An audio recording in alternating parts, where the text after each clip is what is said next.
এই আনন্দ মিছিল আদালতের রায়ে বিজয়ী বিএনপি নেতা ইশরাক হোসেনের। 2020 সালে অনুষ্ঠিত ঢাকা দক্ষিণ সিটি কর্পোরেশনের নির্বাচনের ফল বাতিল করে সাবেক মেয়র সাদেক হোসেন খোকার ছেলে বিএনপি নেতা ইশরাক হোসেনকে মেয়র ঘোষণা করে রায় দিয়েছেন আদালত। এ রায় ঘোষণার পর আদালতে বিজয় মিছিল করেন ইশরাক হোসেন। ঢাকা দক্ষিণ সিটি কর্পোরেশনে 2020 সালে যে নির্বাচন অনুষ্ঠিত হয়েছিল তার পরবর্তীকালে আমরা নির্বাচনী ট্রাইব্যুনালে দেশের বিদ্যমান আইন অনুযায়ী মামলা করেছি। সেই মামলায় আমরা আদালতে লড়েছি এবং দীর্ঘ আইনি প্রক্রিয়ায় এখানে অনেক জটিলতা তৈরি করে রাখা হয়েছিল। এটা আপনারা ভালো করেই জানেন যে খুনি হাসিনার ভাতিজা খুনি তাপস সে নিজে আদালতে হস্তক্ষেপ করে আমাদের এই মামলার প্রক্রিয়াটিকে বাধাগ্রস্ত করে বন্ধ করে রেখেছিল। পরবর্তীতে 5ই আগস্টের পর আমরা আইনি প্রক্রিয়া অনুসরণ করে আদালতে সমস্ত তথ্য সাক্ষী প্রমাণাদি দিয়ে এবং মামলা লড়ে আমরা জিতে এসেছি। 27 মার্চ বৃহস্পতিবার ঢাকার প্রথম যুগ্ম জেলা জজ ও নির্বাচনী ট্রাইব্যুনালের বিচারক মোহাম্মদ নুরুল ইসলাম এ রায় দেন। প্রথম আলোকে এই তথ্য নিশ্চিত করেছেন আদালতের সেরেস্তাদার শফিকুল ইসলাম। ইশরাক হোসেনের আইনজীবী প্রথম আলোকে বলে, 2020 সালে ঢাকা দক্ষিণ সিটি কর্পোরেশনের নির্বাচনের প্রার্থী ইশরাক হোসেনের গাড়ি বহরে হামলা করা হয়। ইভিএম মেশিনে ভোট জালিয়াতি করা হয়। নির্বাচনে ভোটারদের ভোট গ্রহণে বাধা দেওয়া হয়। নির্বাচনে ভোট জালিয়াতিও করা হয়। এত সব জালিয়াতির পরেও নির্বাচন কমিশন শেখ ফজলে নূর তাপসকে মেয়র ঘোষণা করে।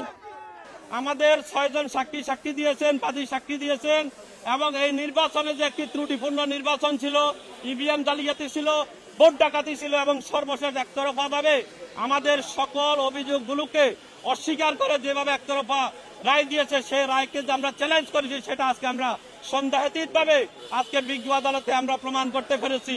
বিজ্ঞ আদালত নির্বাচন কমিশন আইন 2009-এর 53 নং 2-এর বিধি উপধারা অনুযায়ী স্থানীয় সরকার নির্বাচনের 2010-এর 59-এর খ ধারা মতে ওই নির্বাচনটিকে অবৈধ ঘোষণা করেছে এবং ইঞ্জিনিয়ার ইশরাক সাহেবকে মেয়র হিসেবে 2020 সালের 1 ফেব্রুয়ারি দক্ষিণ সিটি নির্বাচনে তিনি ছিলেন মেয়র প্রার্থী। ইশরাক হোসেন সে নির্বাচন প্রসঙ্গে অভিযোগ করেন, সে সময় তার কর্মী এজেন্টদের মারধর পর্যন্ত করা হয়। এ নিয়ে তখন গণমাধ্যমে প্রতিবেদন প্রকাশিত হয়। এই বিষয়ে লিখিত অভিযোগ দেওয়া হলেও নির্বাচন কমিশন সেগুলো আমলে নেয়নি। সেখানে বিভিন্নভাবে আমাদের প্রচারণাকে বাধাগ্রস্ত করা হয়েছে। আমাদের তখনকার বিএনপি সমর্থিত কাউন্সিলর প্রার্থীদেরকে বিনা মামলায় গ্রেফতার করে নিয়ে যাওয়া হয়েছে। আমাদের প্রচারণার মাইক ভাঙচুর করা হয়েছে। আমার যে ভোট হয়েছিল, আমি যে সংখ্যক ভোট পেয়েছিলাম সেটির থেকে বেশি ভোট দেখানোর জন্য দিনব্যাপী তারা কারচুপি করে।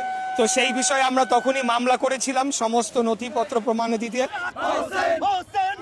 ইশরাক হোসেন আরও দাবি করেন, নির্বাচনে তার প্রতিদ্বন্দ্বী শেখ ফজলে নূর তাপস নির্বাচনী আইন লঙ্ঘন করে রঙিন পোস্টার লাগান।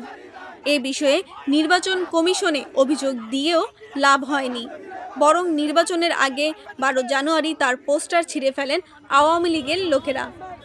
মামলার আর্জিতে ইশরাক হোসেন আরও দাবি করেন, 2020 সালের 1 ফেব্রুয়ারি নির্বাচনের দিন ঢাকা বিশ্ববিদ্যালয়ের কার্জন হল সহ বিভিন্ন কেন্দ্র থেকে তার এজেন্টদের বের করে দেওয়া হয়। এসব বিষয়ে গণমাধ্যমে প্রকাশিত প্রতিবেদন আদালতে জমা দেওয়া হয়।